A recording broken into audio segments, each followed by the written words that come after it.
Сәлем менің құрметті көрермендерім, YouTube каналыма қош келдіңіздер. Бүгін сіздермен бірге пирожное шу дайындаймыз. Бұның жұмысы көп болып көрінгенімен, бірақ өте тәтті болады. Сырты хрустящий слой, ішінде пломбирный крем. Міндетті түрде видеоның соңына дейін қарап шығыңыздар, сонда барлығы түсінікті болады. Ең алдымен біз бірінші заварной кремін дайындап қояйық. Ол үшін осылай сүтті аламыз. Жұмыртқаның сарысын саламыз.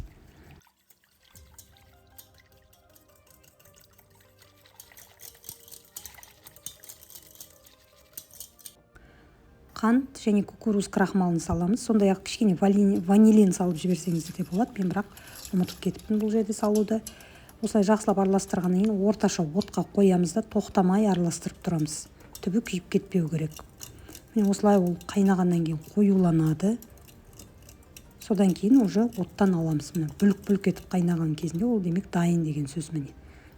Енді осыны оттан алып, тез суыту үшін басқа бір ыдысқа саламыз.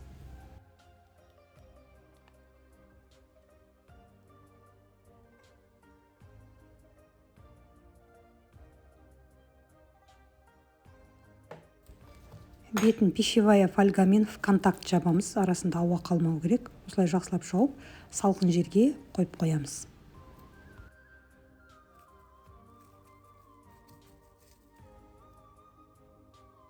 Енді пирожныйдың үстінде хрустящий слойды дайындаймыз. Ол үшін жұмсақ сары май керек. Соған қант пен ұнды саламыз да, осы үшеуінен қамыр илейміз.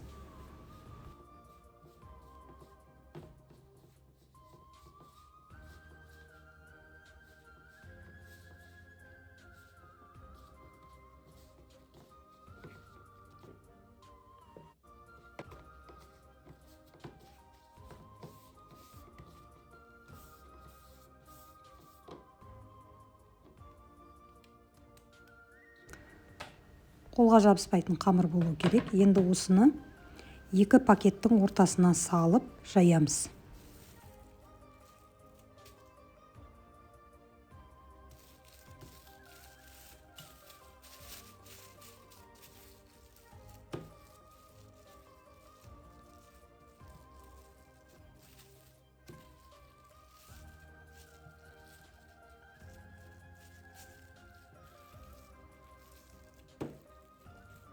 Бір 2 миллиметрлік, 3 миллиметрлік қалыңдықта жаямыз да, содан кейін бір 10-15 минутқа морозильникке салып қоямыз. Содан кейін мен морозильниктен аламыз. Не болмаса холодильникте де ұстасаңыздар болады, ол кезде бірақ көбірек уақыт ұстайсыздар. Сонда мынандай ойып алуға ыңғайлы болады. Қамыр қатқаннан кейін осылай не қылмай, былжырап, қолыңызға жабыспай, әдемі ойылады. 5 сантиметрлік немен пластмаспен ойып аласыздар. Мынау менде зубочистка бар ғой, соның астыңғы жағы, сонымен осылай ойып алдым.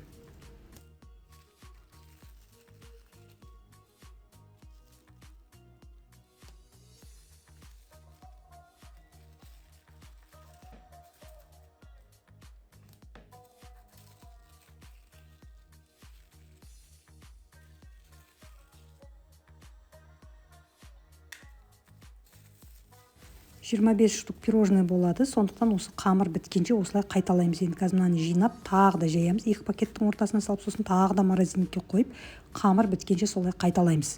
Бастысы 25 штук шығу керек.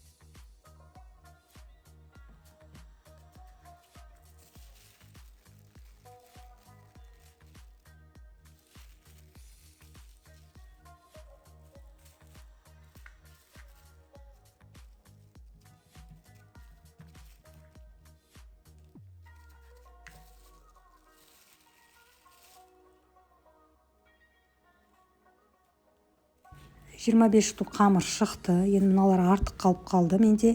Енді оны домалақтап солай өзін пісіре салсаңыздар да болады. Мынау қалып қалған қамыр. Не болмаса, видеодағыдай мен көрсетемін. Қазір осылай бөліктермен жаңағыларға қойып осылай барлығын қолданамыз.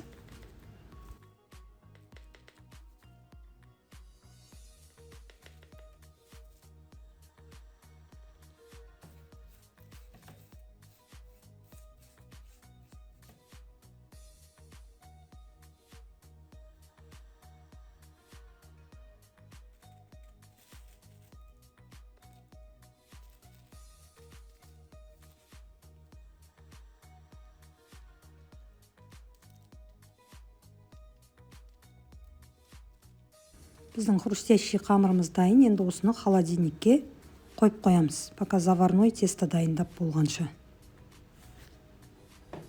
Заварной тесто үшін су, сүт, сары май, тоз, кішкене қант барлығын саламыз да осыны отқа қоямыз. Қайнағанын күтеміз.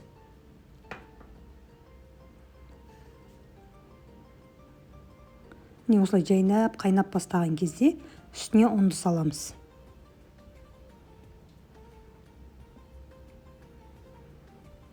Сосын сразу тез-тез венчикпен араластырамыз. Қамырымыз мынандай комочек болып жиналады. Сосын мынау ыдыстың түбіне корочка қатады. Сол корочка қатқан кезде, қамыр комочек болып жиналған кезде бір неге, сонымен уже заварной тесто оттан алу керек болады.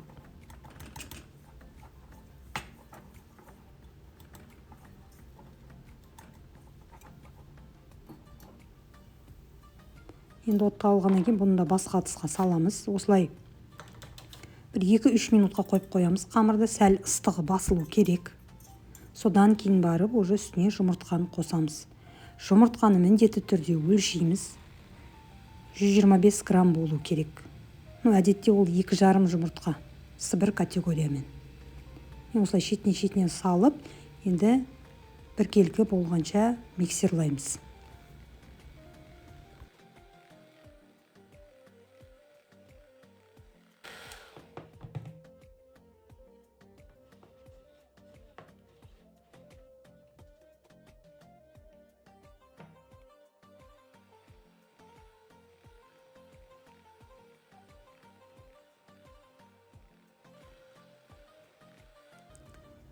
Осындай әдемі қою қамыр дайын болды.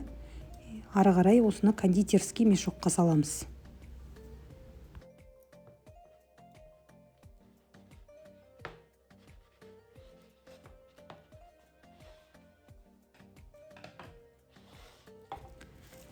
Бұл насаткан мен вупидің креміне қолданамын. Диаметрі 1 сантиметр.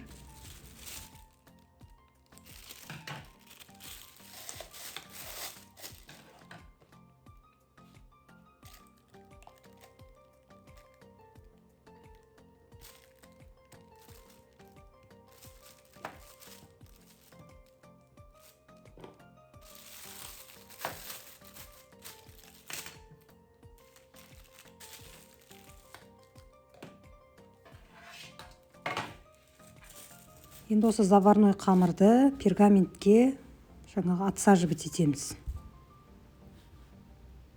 Араларынан біраз арақашықтық қалдырамыз, өйткені ол бүйтіп көтеріліп, ісігеннен кейін үлкендеу болады сәл. Менде режим конвекция болғаннан кейін 2 противенге бөліп істеймін. Біреуіне 12, біреуіне 13 отсаживать етем. Бірақ мына жерде мен бір противенге көптеп отсаживать етіп жібердім.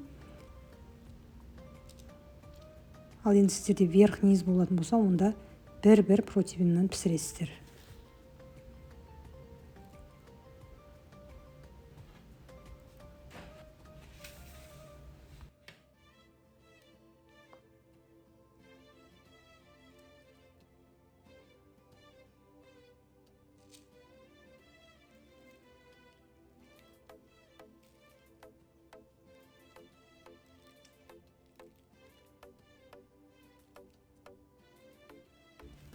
Қамырды отсаживать етіп бітірдік. Енді осының үстіне бағана холодильниктен мынау үстіндегі хрустящий слойдың қамырын алып шығамыз. Осылай бәрін үстіне қойып шығамыз.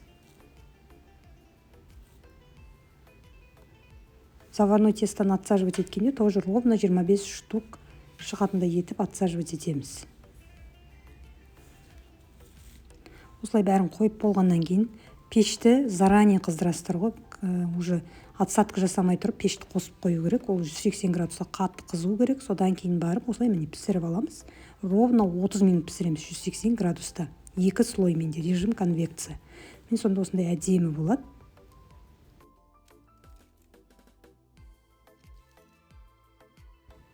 Кремі үшін 33 немесе 35% сливкиді көпіртеміз. Қант ештеңе салмаймыз. Тек осылай формасын жақсы ұстағанша өзін көпіртеміз.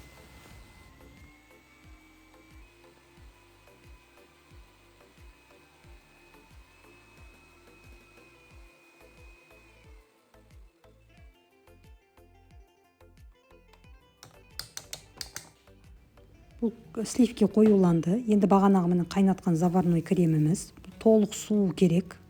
Толық суыған күтуіміз керек. Мен осылай өзін бірінші венчикпен араластырып аламыз. Комочектарын кетіру үшін. Содан кейін осыны сливкиға қосамыз барлығын.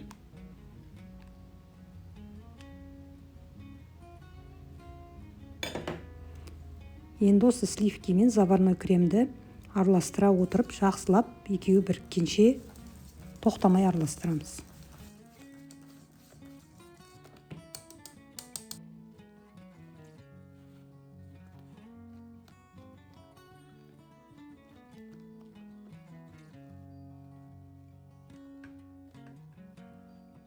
Дайын болған кремді мен кондитерский мешокқа салдым. Бұған ешқандай насадка қолданбадым. Кондитерский енді крем көптеу мына жерде, сондықтан кондитерский мешокта үлкен болу керек. Мен 50-лік размерді қолданам әдетте. Мен осылай барлығын салып аламыз.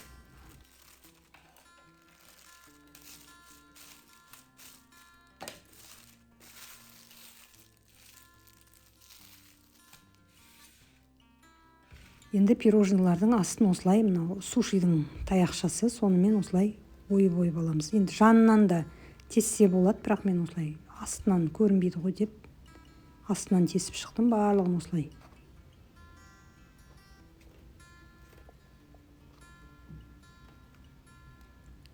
Кішкене ғана кесеміз, кондитерский мешоктың ұшын қатты үлкен кесудің қажеті жоқ. Мына главный бағанағы жасаған тесігімізге сыйса болды. Енді осылай мені толтырып шығамыз барлығын.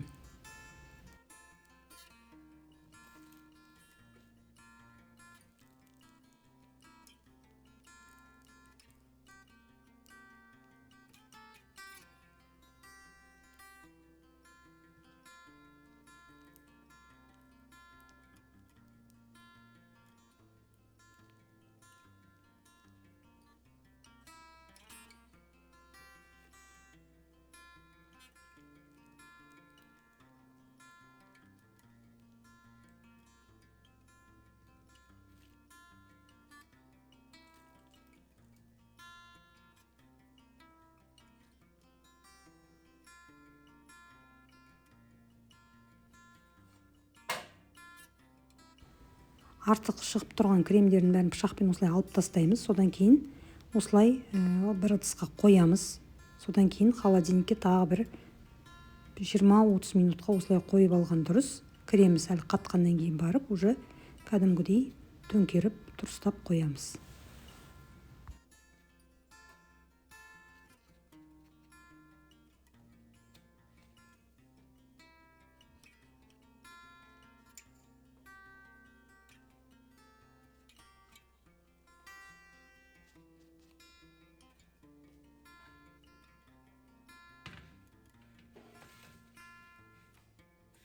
Жиырма 30 минут өтті, енді барлығын дұрыстап қоямыз. Содан кейін холодильникке бір жарты күн, не болмаса бір түн тұрса вообще күшті болады. Кремі мен тестасы бір-біріне сіңіп, өте тәтті болады.